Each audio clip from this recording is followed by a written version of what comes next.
Hi everyone, it's Jerry. Here's another cool endgame study that I'd like to share with you. This one composed by Josef Munsch. It is white to move, and it's up to you to try and find the best continuation. As usual, I encourage you to spend some time with these, maybe set this position up on one of your own boards and work it out.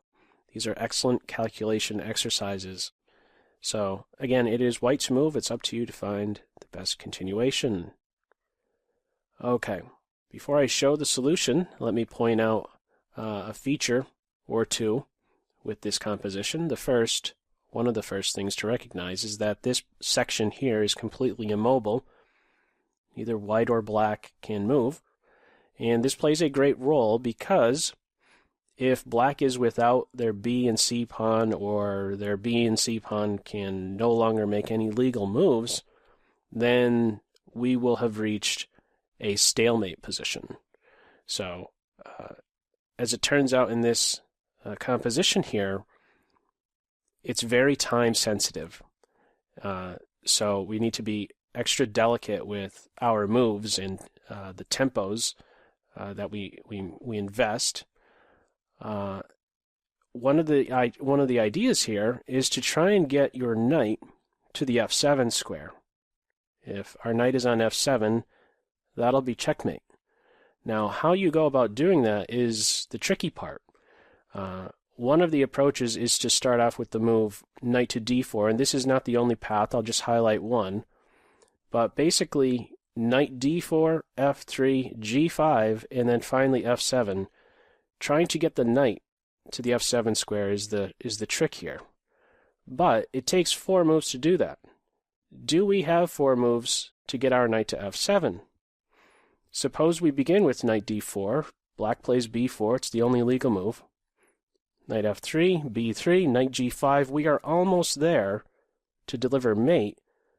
However, black is able to play b2, that's a check, we take one of the two, and now promote to a queen with check. And if we take the queen, we're 1 move short. This position is stalemate, we don't get to play knight to f7. Doing something other than taking the queen, well, we run the risk of losing. In fact, we are losing after queen takes g. So, how do we manage to get our knight to this f7 square? It's going to take us 4 moves. What path do we choose?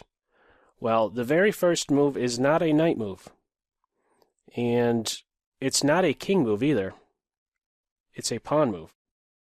Let me point out first that if we try a king move like king takes pawn, there would be b4, our knight moves b3 check, king somewhere, b2. It's not going to work out. We're actually much slower with an attempt like this. One trick may be in your calculation to try king b2, thinking, well, if black promotes, now we take here, b4, knight d3, b3, we get out of the pawn's way, so there's legal moves, and black is not in stalemate. b2, knight e5, b1 equals, let's say, a knight, as otherwise knight f7 will be mate. So that's a check. King here, and next we'll be able to mate. The problem with this is that black does not have to push c1, but can instead play b4. And this is not going to allow the knight to get to f7 successfully, or in time, I should say. After knight d4, there is now c1 equals queen, or suppose even the knight plays here, there would be b3, knight d3, black promotes, black pushes with check, and again, there's just not going to be any time to get our knight to f7. In fact, we are a long way off from our desired f7 post. So the winning continuation and the only move that wins is d4. And it's extremely important that the pawn go 2 squares, as we will soon see. We need to make use of the d3 square soon enough. So this is the first move. In fact, this puzzle position turns out to be a mate in 7. The first move is d4. b4 is the only reply. And now king to d2, and this is what I like about this puzzle.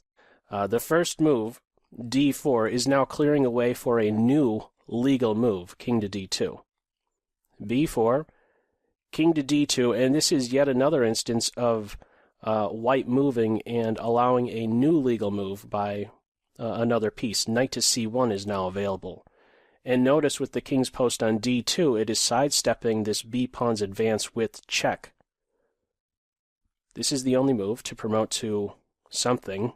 It doesn't matter what it is. We now take b3. We now go to d3. Notice our pawn had moved 2 squares. We need to make use of that d3 square with our knight.